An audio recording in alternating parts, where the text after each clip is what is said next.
research priority for a long time, especially at the National Institute of Drug Abuse, or NIDA, and which has sponsored many studies over the years, both in animals and in humans.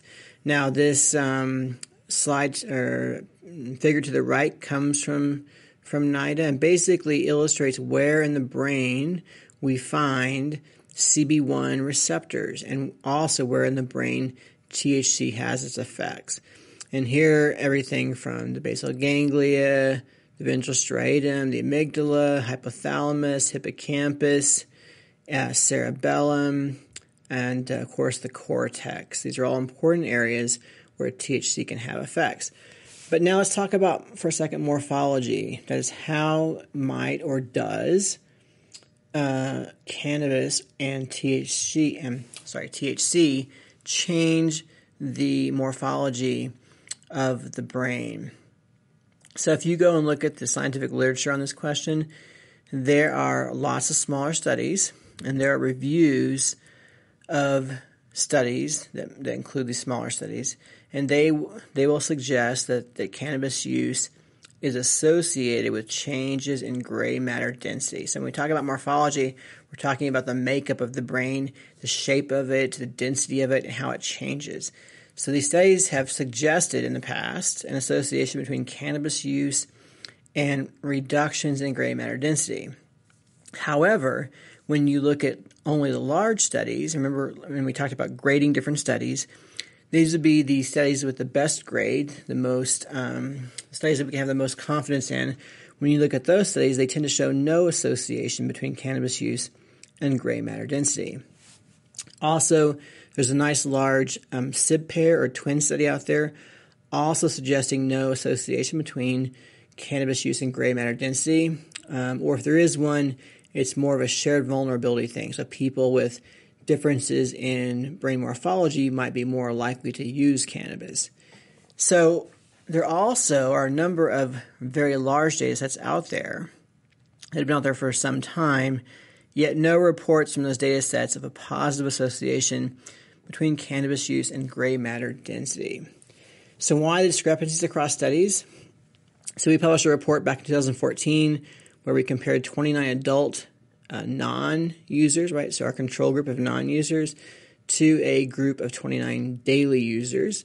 We did the same thing with adolescents, and these groups are very carefully matched in terms of alcohol use and other variables. So we want to basically exclude other explanations for any differences. And what we found with these very carefully matched groups, we found no differences between those who reported marijuana use every day and those who reported no use at all. So the brain morphology basically was the same between the two groups, both in adolescents and in adults.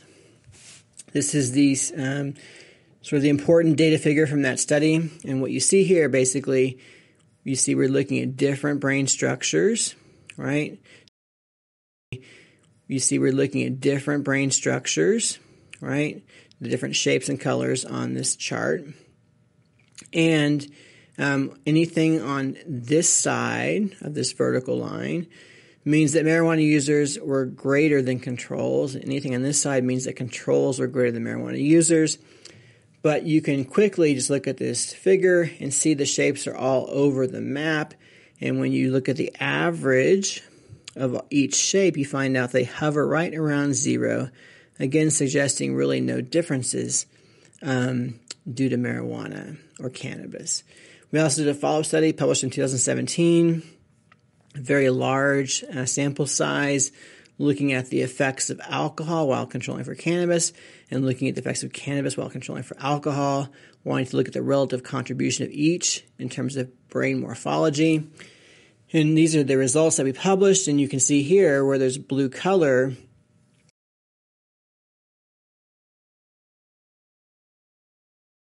in the cortex, that means that alcohol was showing an association with reductions in gray matter density.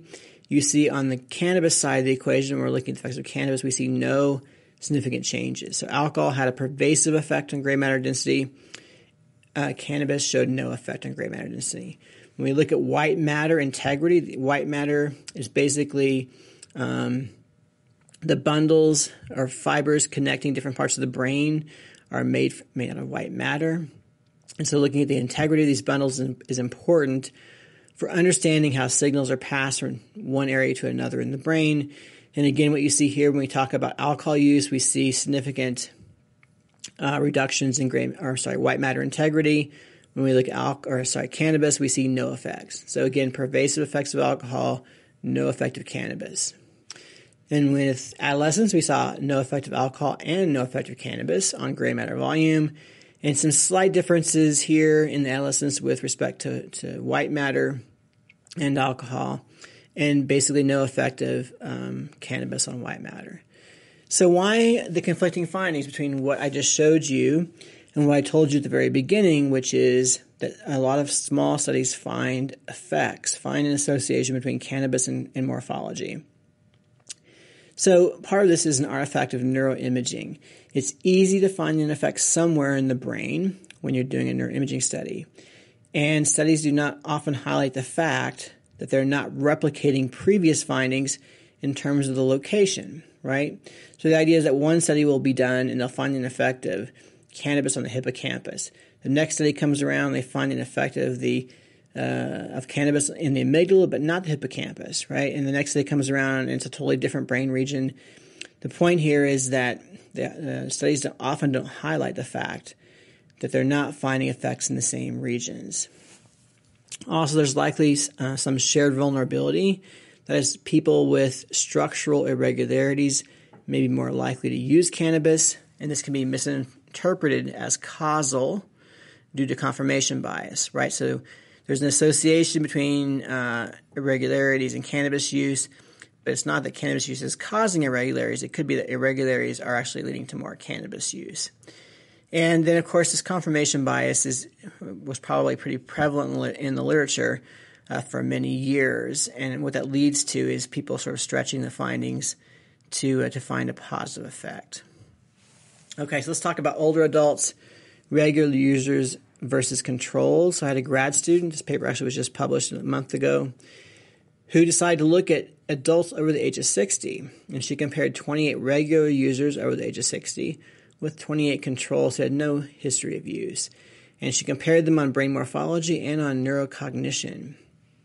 Bottom line is she found very, very few differences between the active users and controls over the age of 60. So maybe in the left pallidum, one place where there might have been a difference, but otherwise remarkably similar. And this slide shows you the kind of what we're talking about here in terms of these samples. In the regular users over the age of 60, there was a subgroup of short-term users and a subgroup of long-term users. The long-term users had basically been using cannabis regularly for an average of 40 years. That's a long, long time. Both groups, whether they've been using for 4 years or 40 years, basically were showing almost zero symptoms of cannabis use disorder. So kind of important to note. And also they were using a fair amount in terms of number of days out of the last 90 days and in terms of milligrams of THC. So conclusions here, I would say right now there's no consistent evidence that cannabis use causes long-term pervasive changes in brain morphology, unlike alcohol, for which there is conclusive evidence.